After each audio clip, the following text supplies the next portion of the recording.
Welcome to Happily Ever Aftermath. The podcast where we discuss relationships in movies and our relationships with them. I'm Polina Grenville. And I'm Diana Rojek-Sconard. Hello, Diana. Hey, Polina. I don't understand why Vito Corleone was singing and dancing.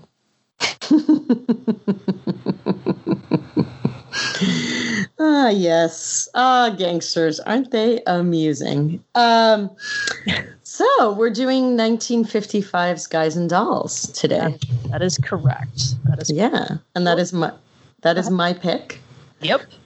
And let's see. Let's do a little we'll do a little useless description of the movie.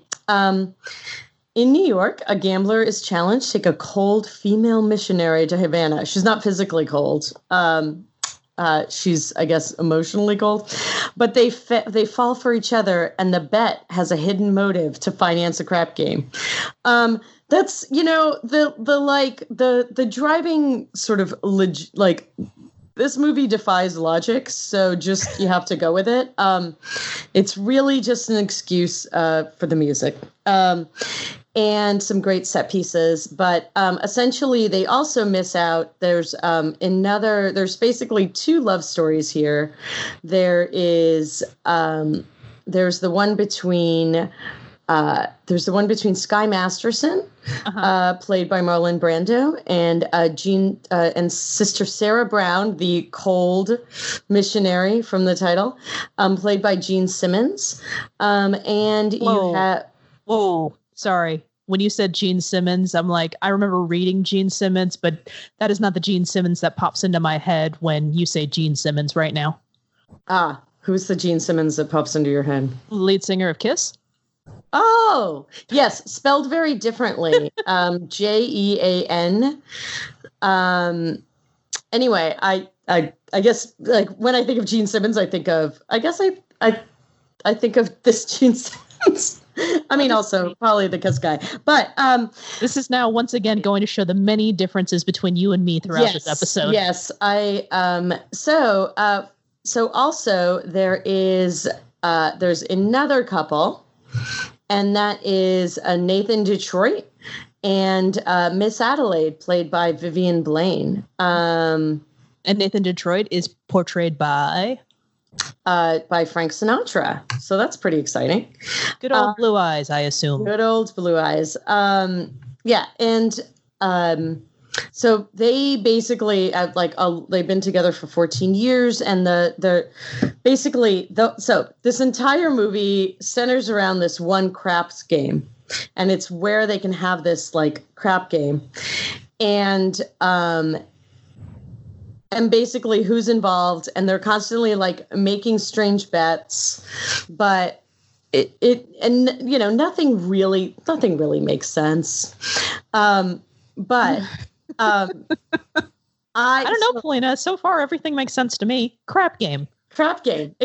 If you just it's a crap game. So, essentially, so I saw this movie when I was I think I saw it when I was a kid, but then I saw it really for the first time. I think I was around 15 to 16. And I saw this movie. I really like musicals, and I really loved this era of musicals. Okay. But also we did it in high school. And so I saw it and I did props for it. And I also I auditioned for, actually I tried to audition, I think, for Sarah Brown. I can't really remember because it was a really long time ago, but I was a hot box girl. Oh, hey, that's kind of cool, actually. Yeah. I don't know why, because I was not a good singer or dancer. But anyway, I also did props. But I don't think it was my first one. I think it was my second one.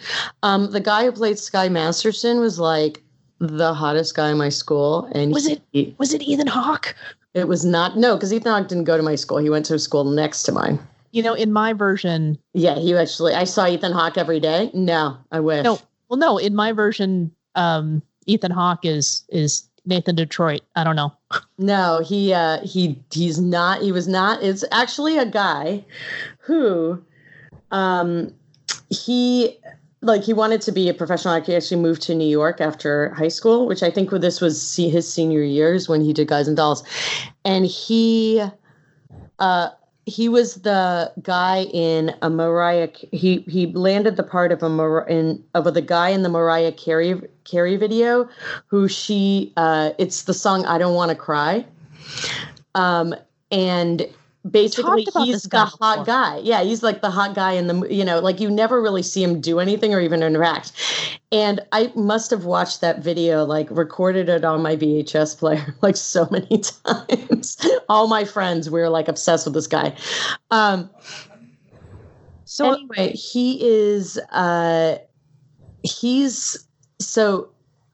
so I saw this for that, but then I think I owned it, and I probably watched this 1,000 times. I've seen the play on Broadway. Just enjoy the heck out of all this. Mm-hmm. Anyway, so I've probably seen it like, I don't know, it's one of those movies, like I literally, when I was watching it with Sean, in the beginning when they play all the like leitmotifs and they play the little bits of each song and all that, when they're setting everything up, I like started singing along to all the songs. Like even before they came on, it was driving my husband crazy because I'm tone deaf. And Sean and I are kindred spirits that way. Only that you could be an amazing singer, but I'm watching the professionals do it. So shh. Yeah.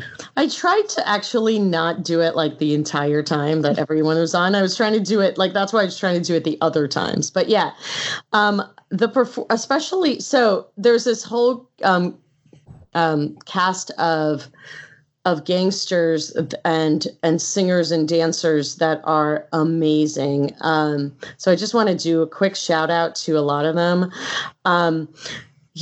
There's two guys who are Nathan Lane is a Frank Sinatra character sidekicks. One of them is called Nicely Nicely, and he's played by Stubby Kaye. Benny Southstreet is played by Johnny Silver. You've got a guy named Big Julie played by the wonderful B.S. Pully. Harry the Horse, Sheldon Leonard, Regis Toomey. The Robert Keith, who like is kind of comes. It's great.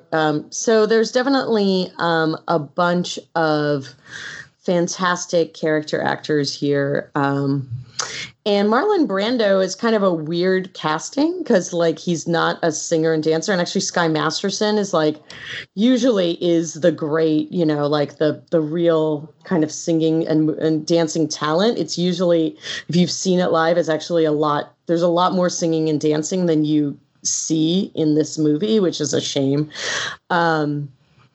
Is it like the Russell Crowe Les Miserables debacle of the 1950s? Yeah, it's a bit like that. Though he really tried, like Marlon Brando really tried to like, learn how to do all those things. It's not, this is not that easy.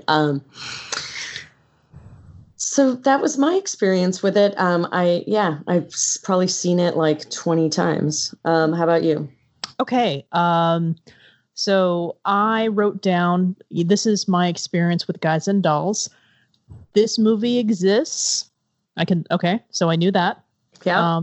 And also I made reference to it last, I think when we were doing that, the extent of my knowledge of this particular movie is The Simpsons had an episode with Nathan Detroit by Mark Hamill. Mm-hmm. And there was a song in it that was not a song in the actual thing, and that disappointed me. But when Luck Be a Lady Tonight started playing, I could not stop laughing, and I refused to pause the movie to keep laughing because this is a 2.5-hour movie, so I was not going to pause it for anything. And so I think more importantly, Polina, you're wondering, because you know how I feel about musicals.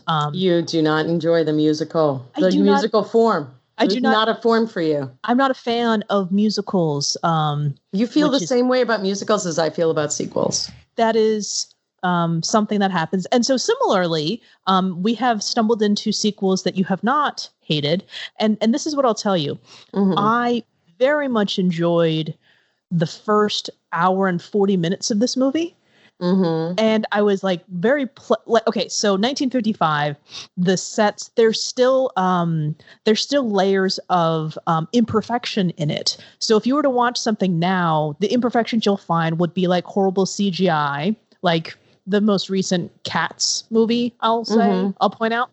Yeah. But choreography is amazing and everything is flawless and everyone is like a top tier dancer / singer. They'll win Oscars and all these other things. This movie, you could see people and you know that lots of time and effort went into it and it was incredible and it was beautiful and it was enjoyable. And then as the movie was trying to get through, I mean, like, I was delighted by so much of this. Like, oh, I'm so glad. I'm like, oh my God, this is a Bet movie? Polina, you did another Bet musical. This is interesting. Holy crap, Marlon Brando's really young. I think I now understand why women were attracted to him. Oh, yeah. Okay, now that's kind of cool. All right, how is this trope going to go? Is she going to get mad? Because, wow, she's not mad. When she found out there was a bet, she's still, this is interesting. Okay, cool. And then when the last 30 minutes rolled around, I'm just like, oh, yeah, this is why I hate musicals. Can we please get to a musical number? Can we move the plot along? Oh, they're singing again. Oh, my God. All right. Okay. We can do this. But wait, Sit Down, You're Rockin' the Boat is in the last 30 minutes. It's like the best musical number. Wait, that's what you think the best musical number is? No, I wouldn't say it's the best musical number. It's my favorite. It's one of my favorite songs. They also actually cut one of my absolute favorite songs, which is My Time of Day, which is just a difficult song to sing, which is why I think it's not in this movie. That's a personal attack against you.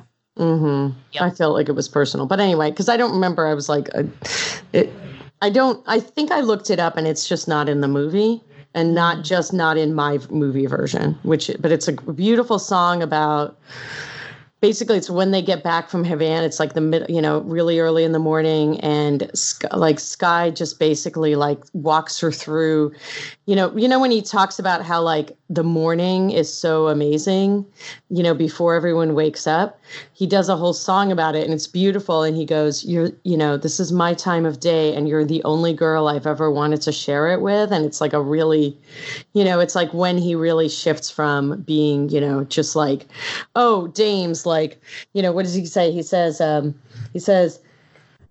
it was the best kind of dames, like nice teeth and no last names. Yes, he did say that. Yes, there's lots of those kind of things about the dolls. See, that's unfortunate because it sounds like your when did they fall in love moment is a deleted scene somewhere in your what could have been. Yes, kind of. But anyway, yeah. So that was I'm sorry. It does wrap, but it wraps, like when it wraps up, I felt like, and I don't remember this, when it wraps up for me, I was like, I mean, I was kind of ready, I was ready. I saw what I wanted to see, but I was like, okay, now we're just getting married. Oh, okay. All right. This, like, sure. Like, it's one of those things where, like, everything else goes it's like the whole movie basically takes place in less than 72 hours. Mm-hmm. And then it's just like, all right, we're all getting married. Well, I mean, might as well. If you fall in love that quickly, you gotta nail that down. You gotta nail that down. That's obviously a very good idea. I was obsessed with this movie for a lot of reasons. One, when I was younger. One, I just felt like, just obviously just watching it, it's so, it's so colorful. It's also like, I think for a stage, it's always difficult with a stage musical to like, it's such a strong stage musical.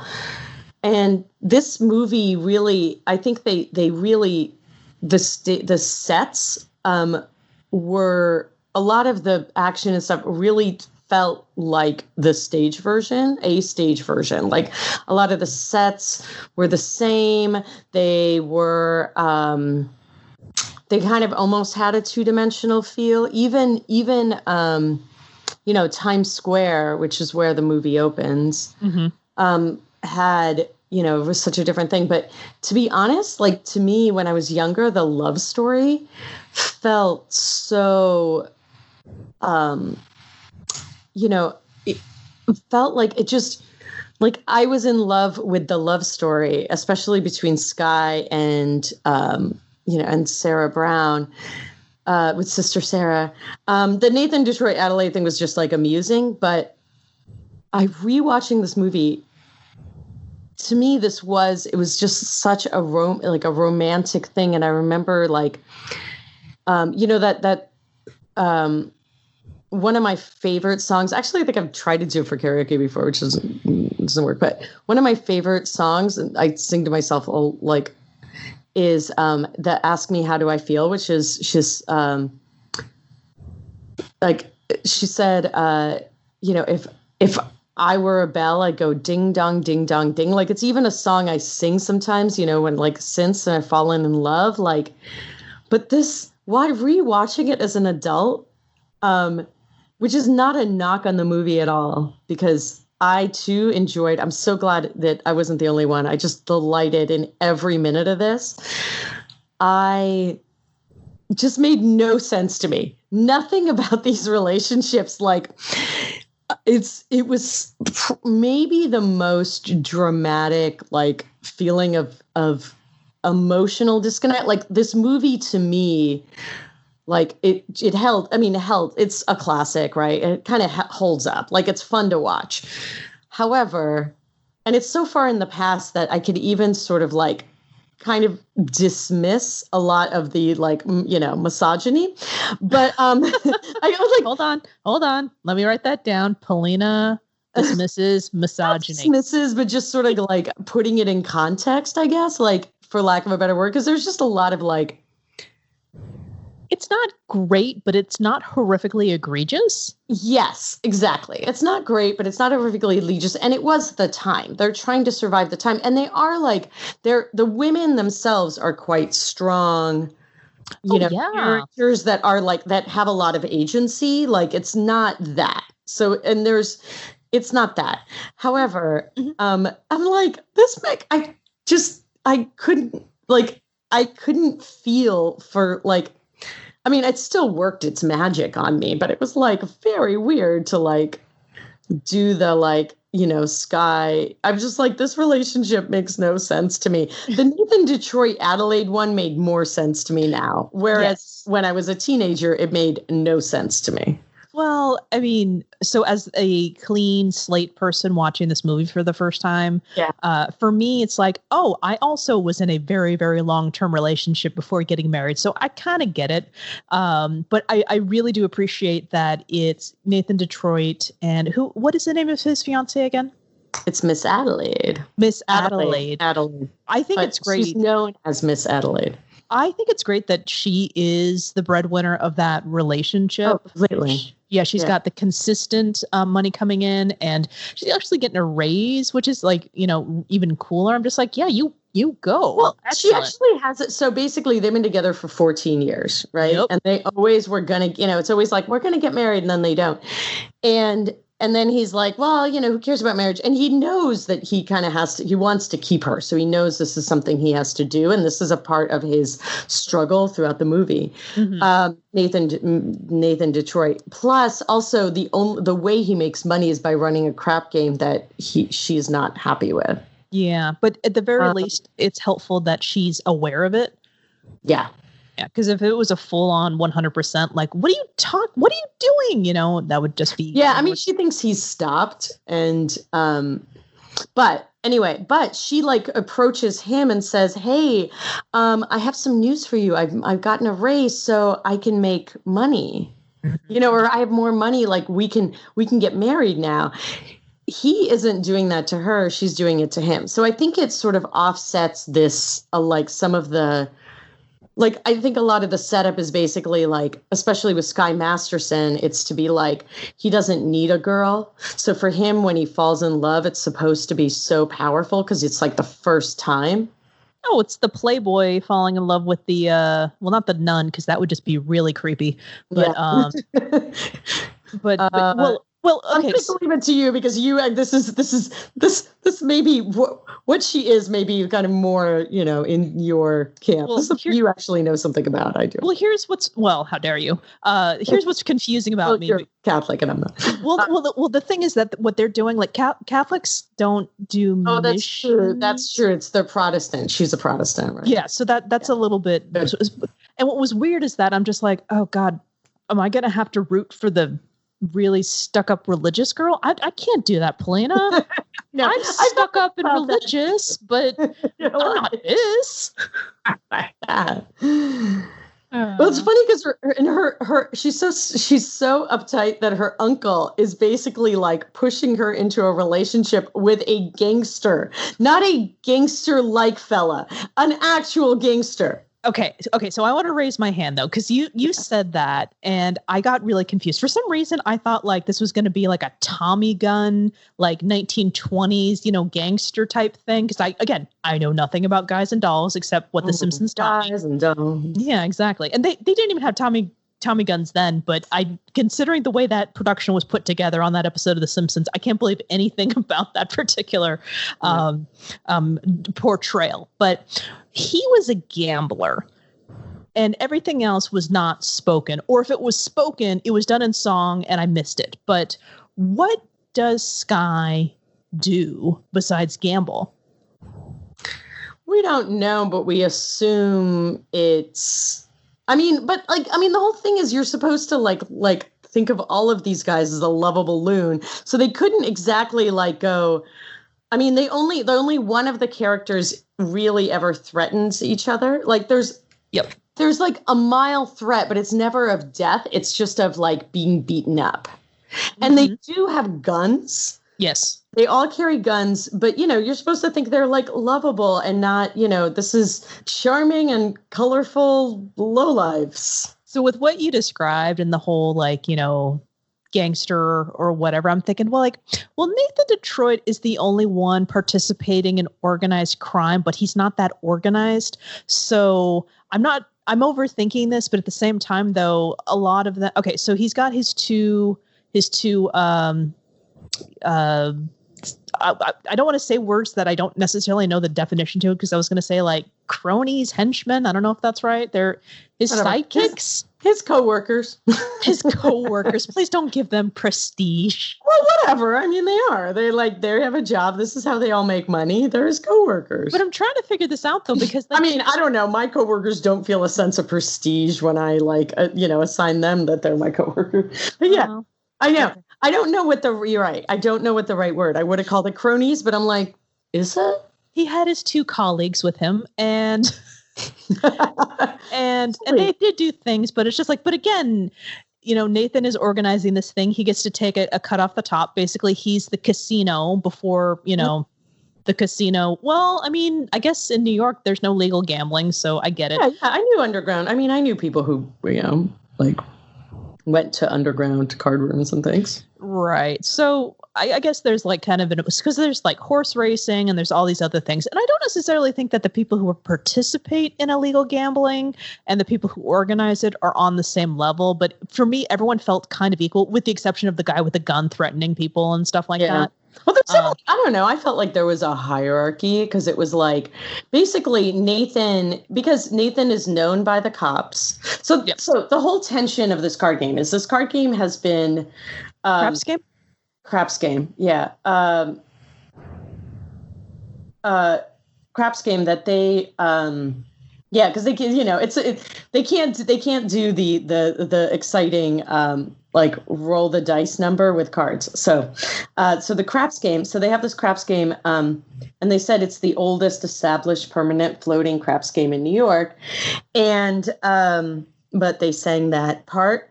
No wonder I missed it. It's the oldest established permanent floating craps game in New York. Anyway, okay, so and basically the heat is on him, so none of the places that he could normally do it. Musical number. The heat is on. Go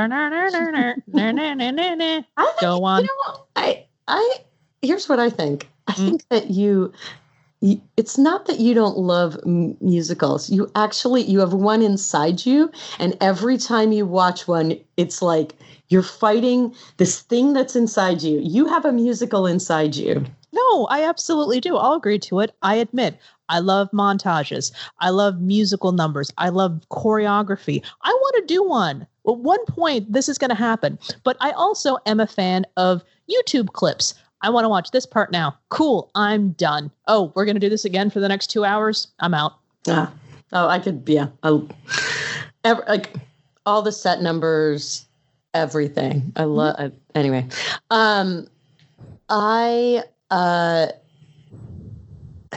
But so the whole idea is like basically like he's broke.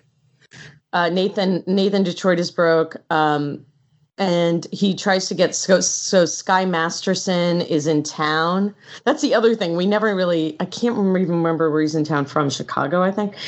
And they know that he will bet really high dollar bets on really random stuff. And one of the really random things that he bets a high dollar bet on is like he tries to get him to decide which, if it's cheesecake or strudel, at this diner they all go to constantly.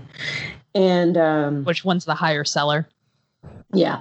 And but it's basically that he can take any dame to their words, not mine. The prom?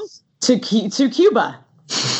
Which prom of the 1950s? Really cool. This is the other really cool thing is, of course, they can just fly to Cuba. Like, I mean, he can. Well, anyone can at 1955. You know, like it's amazing. It's like when you go to, have you ever been to Canada? Yes.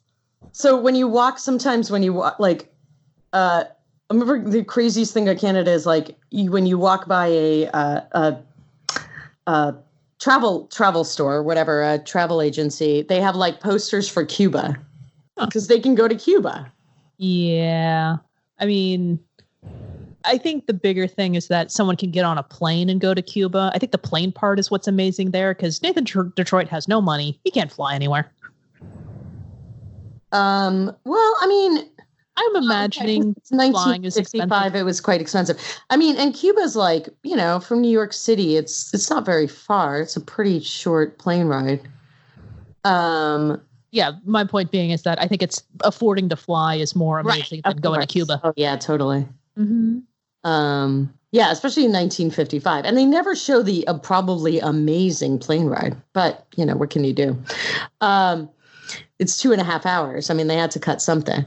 And yet, they didn't cut enough. Not for Diana. Not by my standards. Oh, my God, I loved it. I do know what you mean, like, after a while.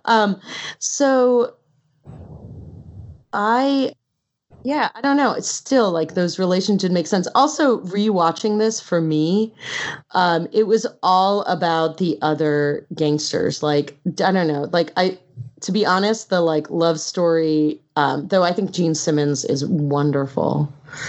I just found her delightful. And my crush on Marlon Brando is like, you know, I mean, oh, damn. I mean, that I could watch him do anything. This is a strong one with you. This is a strong one. I mean, I'm only human, man. You know, I think I have to say, like, all of the side characters and the side bits, which are just wonderful. Mm-hmm. No, I agree. It was a very entertaining musical. A lot of the, you know, songs very catchy. It was fun. Oh, good. I'm so glad. I'm really glad I chose it. Like, it made me, I was excited to watch it. It made me really happy while I was watching it. Yeah, well, no, that's awesome. You come here with your enthusiasm and you said itself holds up. So that's always a fun surprise when you revisit things. Right. Yeah.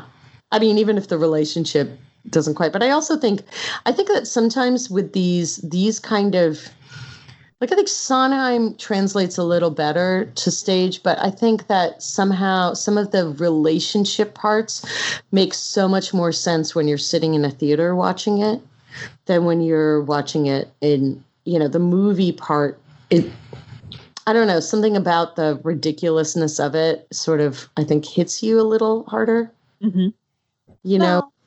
I mean, you gotta, well, you also said that parts were removed. And so, I don't know. I imagine part. I think it, yeah. I imagine the spectacle of it is a little bit more something that you can get washed over when you're also with an audience. So I understand that. Mm. Yeah. Okay. Well, then here's an important question then. Right. With the relationships, you said, this is a movie that made you happy. I assume it also made you happy when you were younger. So with what's happening and in the rewatch, what do you have to say about this particular relationship now? Well, I think that's the hard thing is like, to me, I definitely I think, I watched this movie, and at that time, and I had this, overwhelming, obsessive crush on, this guy. But also I think even, having seen it, like, to me, the relationship between, Sarah Brown and Sky, to me, just having something, I felt like such kind of an outsider and probably like a bit of a a goody girl. And this idea that, two people who come from different worlds can just like kind of collide and just, fall in love, kind of tracked to both my fantasies and my experiences, because everyone just felt like they came from a different world when you're 16. And, I think that, as I said, like, I think that song and that, and this idea of like kind of leaving your world and just made so much sense to me. Like, that's what I, wanted. And still, like, when I would, years later, like, I think that some of these songs are songs that I listened to when I was in love. Like, like I said, Ask Me How Do I Feel, which is the song that she sings after she basically starts a fight in a Cuban nightclub. This like missionary leader. She can throw a punch. She can throw a punch, and she can dance while being extremely drunk. Mm-hmm. And that kind of like a band, really spoke to me. Rewatching it, it just, it was just kind of was like, I was like, what are these two people like? What's happening with these two people? I mean, though they definitely, like, Marlon Brando and Gene Simmons definitely had a chemistry, like, you could see it. Chemistry? Yes, chemistry. 2 songs they did that in. But yeah, I don't know. But it's like I look at myself and I'm like, why did I think that? Like, I look at my 16-year-old self like, all right, sure, that was love. I don't know. It was very strange. Well, no, I mean, but delightful. You can say that now, but you just kind of nailed it. I mean, I was an outsider. She was different. And, your opportunities with guys were probably just, none of them were like your doppelganger. So right. you got to go with like, well, we're different, but I bet you we could make this work, because hey, if Marlon Brando and Gene Simmons can do it. Totally. Yeah. Yeah, exactly. No, and just like, and, I also like listen to these songs because, rehearsals 1,000 times. They made them way into my thing. And then, of course, I also, this time period, I think I probably mentioned this 1,000 times, but this time period in New York City is also one that I was really fascinated by and, kind of, like spent a lot in me, my kind of my imagination kind of went here a lot. Was really interested also in like, sort of 1950s America and like what it was like versus what it was supposed to be like. And and also New York City during that time, because I wanted to do, it was theater. It was such a big, Broadway boom, and just like wanted to live that life that, I knew, was already as kind of nostalgic for a New York that didn't exist, even though I was obsessed with moving there. And, it's just kind of I would go to New York, and this is not, I wouldn't find this world. Mm-hmm. So that also played it. But so this was a part of I was like, this is the life I want to lead. Sure. Except for the craps game.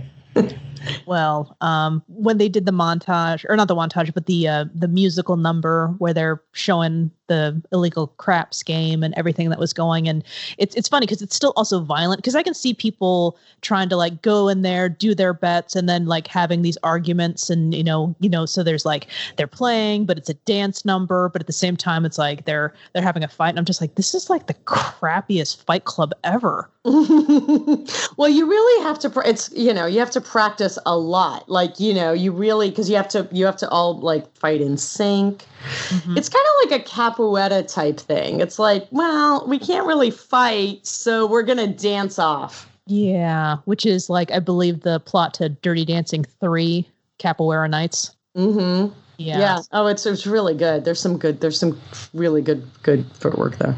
Mm-hmm. So yeah, I don't know.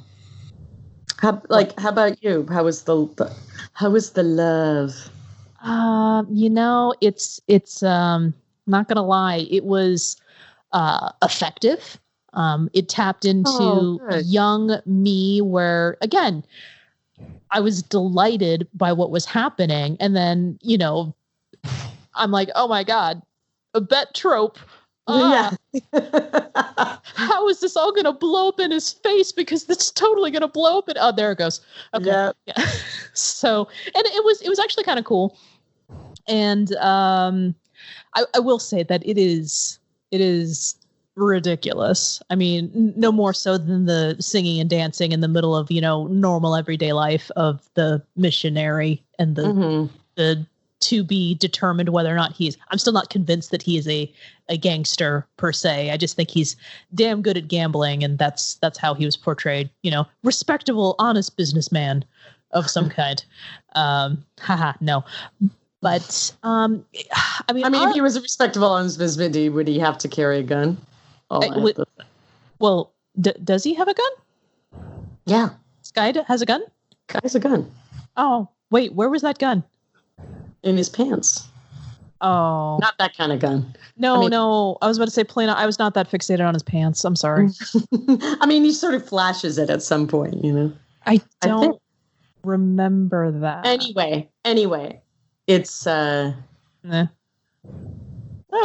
Yeah. Well, okay. So then the question is, I would like you to kick this off as someone who has more experience with this movie. If we're fixated on the character Sky, and I keep wanting to call her Sister Barbara because that's who the nun was in my church. So Sister Sarah and Sky. Polina, tell me, when did they fall in love? So I think that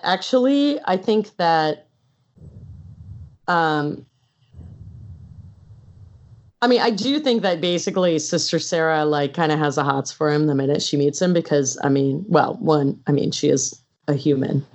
Well, who's attracted to men in theory, and I agree with you. And you know what? I'm making this all musically. So because when he arrives, it's Taylor Swift. I knew you were trouble when you walked in. Totally. Yeah. She's she's trying to kind of watch herself, and doesn't believe him for one damn second. Doesn't even address him by someone's like, oh yeah, no, it's no, I'm Brother Sky. She's like, no, you are not. No, you're. And then I think basically he grabs her and kisses her, kind of, that's during one point. And one, I think that it definitely seems like there's very few men who challenge her directly, and I think she likes that. And then, or just likes engaging it. I don't think in a weird, it's more oh my God, thank God, this is someone who is engaging with me on a real level. And then, because you don't see a lot of the other men in her life do that, or even anybody in her life do that. And then they dismiss her, actually. Yeah, I do think that the kiss, something happens, but definitely she had an appropriate response, though. Yes, and then she collects herself and like slaps his face, which is awesome. No, like that's the appropriate response. Yeah. Because basically what she does is you only see her from the back, and you see her like at first she's kind of fighting him. I mean, it is also very uncool. He basically just grabs her and kisses her, and she's fighting him like for a good like part of it. And then she kind of relaxes, and then you see her like when he lets go, and she just kind of is like staring at him, and you only see her from the back that she's like limp. And then she walks over to him, and it looks like she's there's this, when you rewatch it, there's this moment where she kind of snaps out of the stupor a bit. Mm-hmm. Mm-hmm. And as an actress, it's like a decision point. And I remember, because I watched it over and over again at one time, and then just kind of realizes what's happening very quickly. But kind of continues to play with it, and then just walks up to him and goes, and you think she's going to kiss him again, and she just like whacks him. It's amazing. Damn right. And which she should. But I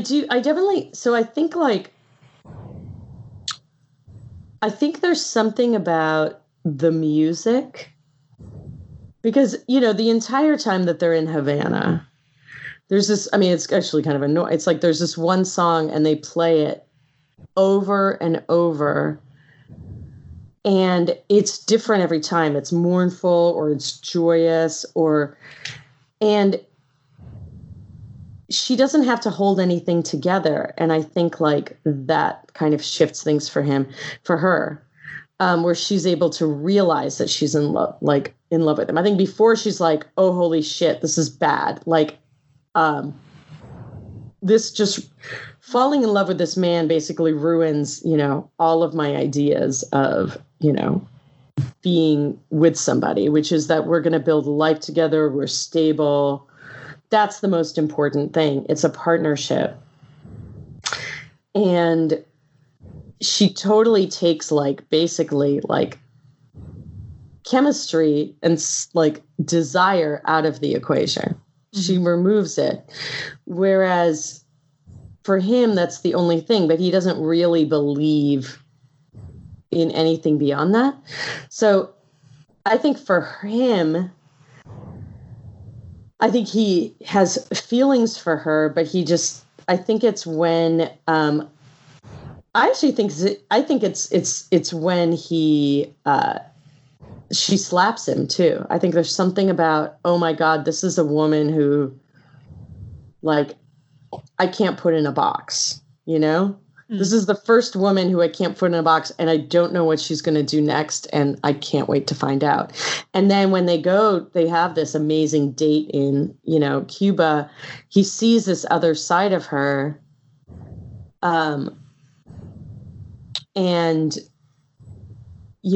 I think he's like, that's it, this is it now. This is what it's like.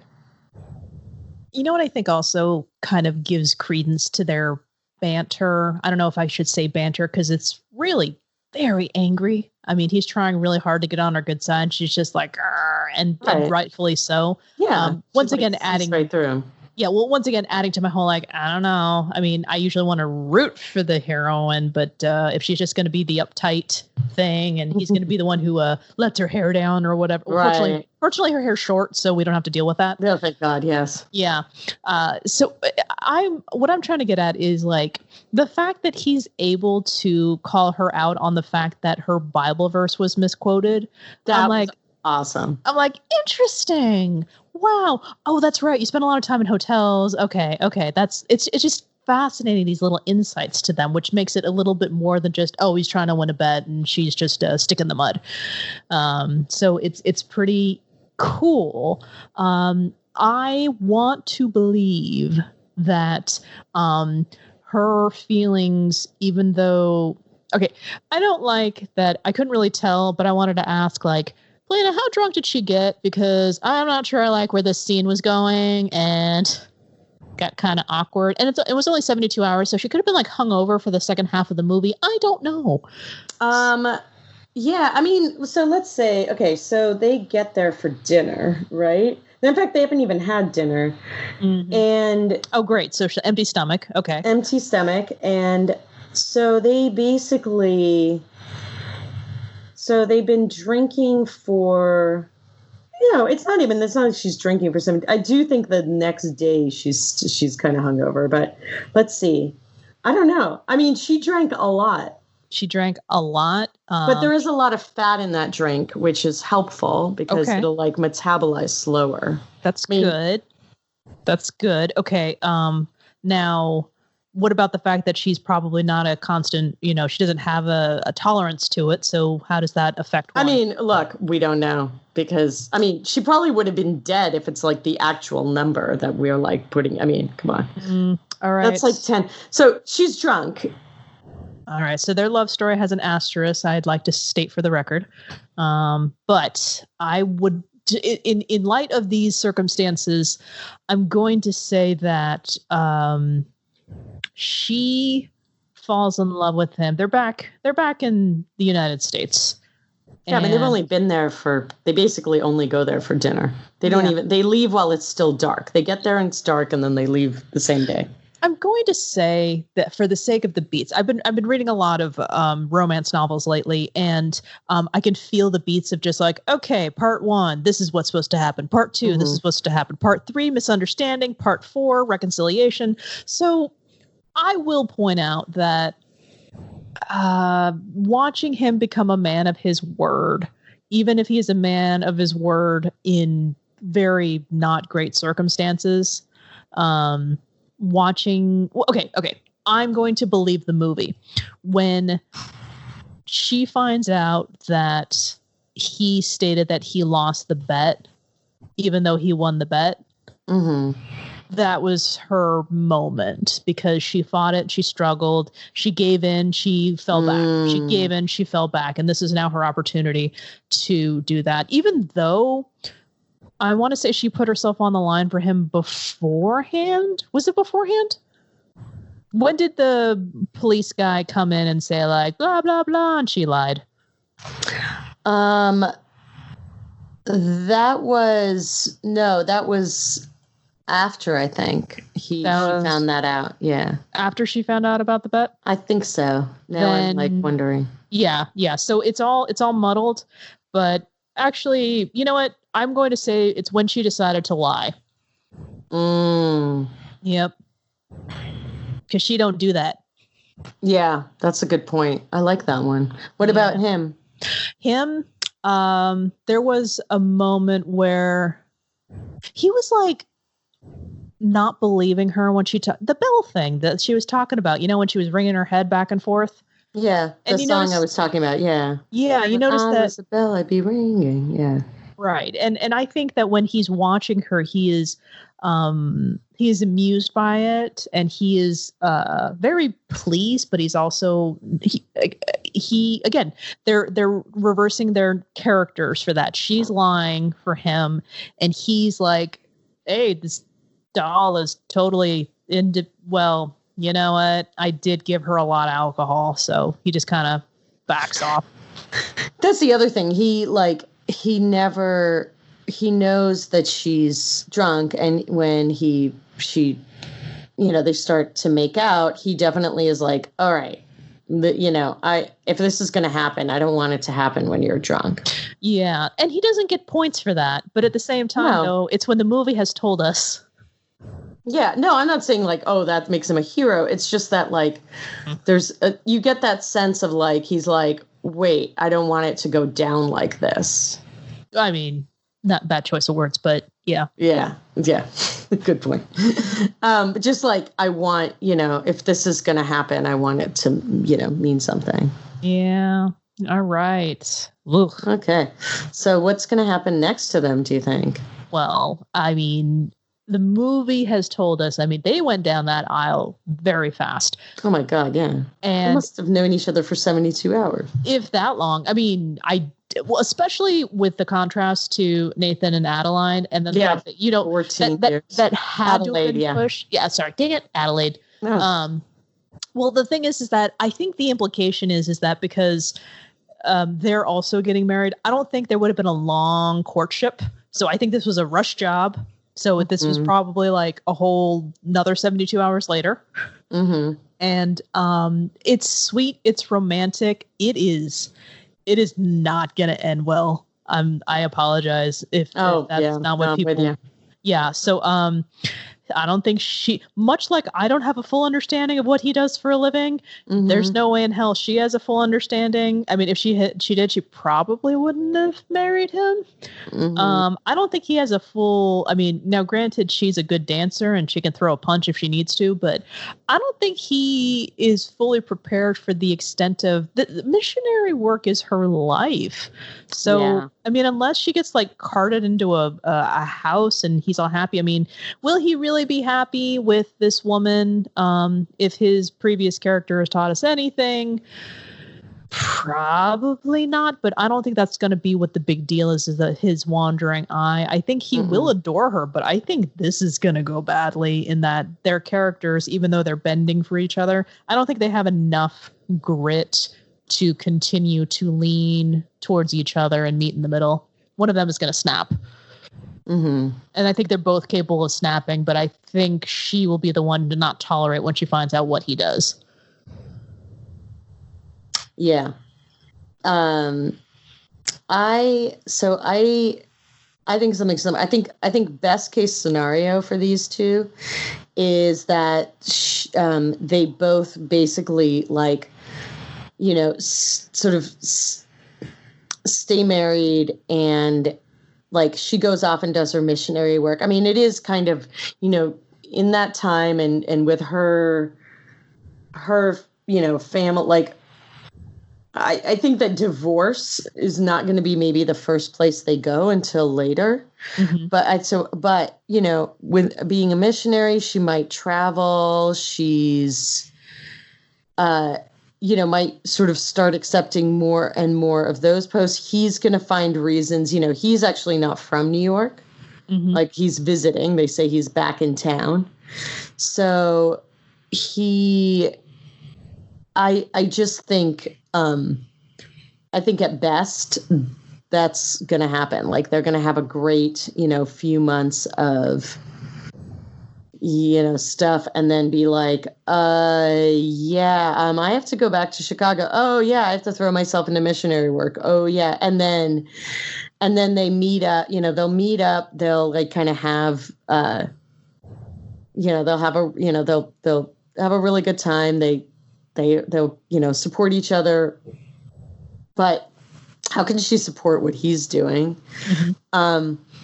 I don't really see like this huge shift where suddenly he goes into like missionary work because, yeah. And you know, like we don't know anything about his spiritual life. He knows some Bible passages, but that's he knows a lot. Yeah. I mean, yeah. So I don't know. I can't like, it's hard to round this one up to like, you know, you know, they settle down unless they like decide to.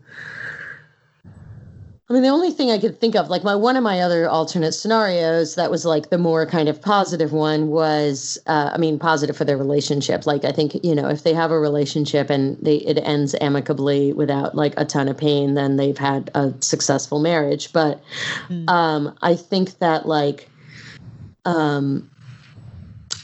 I do think like the only other scenario is that they basically, you know, as a missionary went, you know, to basically a country where they don't know anyone, and it becomes more about helping the community and not, you know, just like quote unquote saving souls. And maybe, you know, they can build a life together, you know, doing that. But even that just feels a little like, I don't know. I was wondering when I was thinking about it when you were talking, is it possible that she'll go off and do her work and he will continue to do what he does? So they're able to just come together. That's my scenario. Yeah. Yeah. And then, but then separate. Once. Yeah. Okay. I mean, that's the only way I can see them being happy. But then, the only way I can see them being happy together is if they move to a small village somewhere and they, build a school or, they just kind of have that other sort of life. Well, you said happy and together, and that's an important distinction because I also thought about a secret scenario number 3 where she turns him into the feds and he goes to jail and they stay married. Ooh, she just can't take it. Dark one. That's a dark one. That gets really dark. Mm-hmm. All right. Well, I say, you know what? This is a fun movie to watch. So I agree. I recommend it for that reason. My tolerance is low, but at the same time, overall, I enjoyed it. Awesome. Yeah. All right. So, I think we wrapped that up. Yeah, awesome. So I don't know. I'm, even that was really fun. But I kind of, it was like very, very, it was a little kind of too exciting for me for a little while. I watched it a little late and it was kind of hard to relax again and go into, just sort of chill out to go into sleep. Mm-hmm. But, I tried a little Frankie and Myrrh spray. Oh. And, it just sort of relaxed me right away. So I think, I think my next thing that I'm going to get from them, which I didn't get, is the 40 Winks for You because I've been having some trouble sleeping. And I think the quality of their oils are so good. They really, work. So I'm going to try that. I love our sponsor, Frankie and Myrrh, and thank you to them. But Polina, I mean, what should I do if I'm trying to save a little bit of money?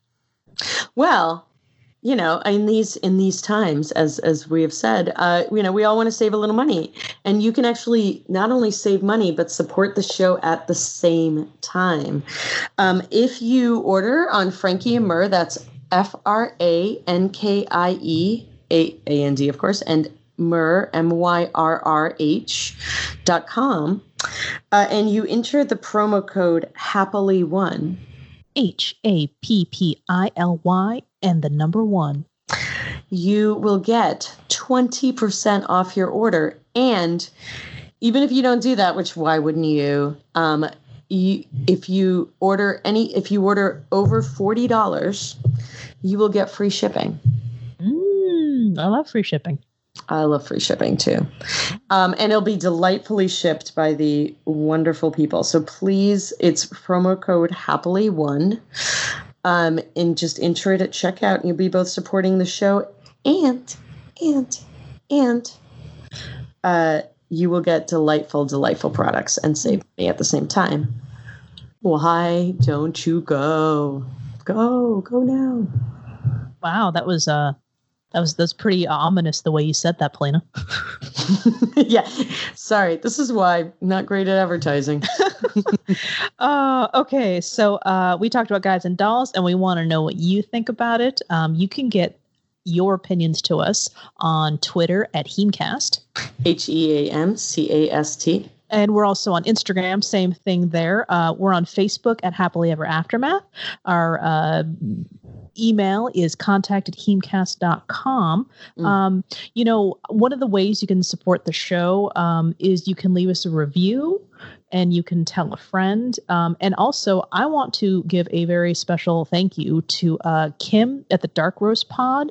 They left a 5-star review for us on Apple Podcasts. Oh, so nice. Yeah. And it's just, hey, wow. It's just kind of amazing because, she said it's fantastic podcast, good quality, great chemistry between the host. Aw, chemistry. Yes. Chemistry. Thank you, Kim. We really appreciate it. Oh, man. Whew. Okay. So, what's next? What's next? Okay. Well, I'm really happy because Guys and Dolls is over. We can throw all of this musical stuff out of the way, and we're going to have Meg come from the Indoors Women. That's exciting. Yeah, it's really cool. And we're going to be doing Moulin Rouge. Ah, crap. I tricked you to doing 2 musicals in a row. Actually, you tricked yourself. No, actually, I'm looking forward to this because it's going to be like a weird palate cleanser because jukebox musicals. Now I have a problem with like remakes of songs, but if I don't know the song, I don't care. So this is going to be like an easing out of this. So sure. Should be interesting. And hey, what all I know is that Meg is coming on. Yep. And I'm excited about that. I'm excitable. I loved Moulin Rouge though. So I'm also excited to see it. Yeah. And I should also point out that this is the beginning of something very exciting that I have named Ewan McGregor. Yeah. Yes, you can hear about the fascinating relationship that I have with said actor. And in order for you to get that, you'll have to just tune in next time. Uh-huh. All right. Well, thank you very much, guys. Yep. We appreciate it. We appreciate it. Talk to you soon. Bye. See you next time. Bye.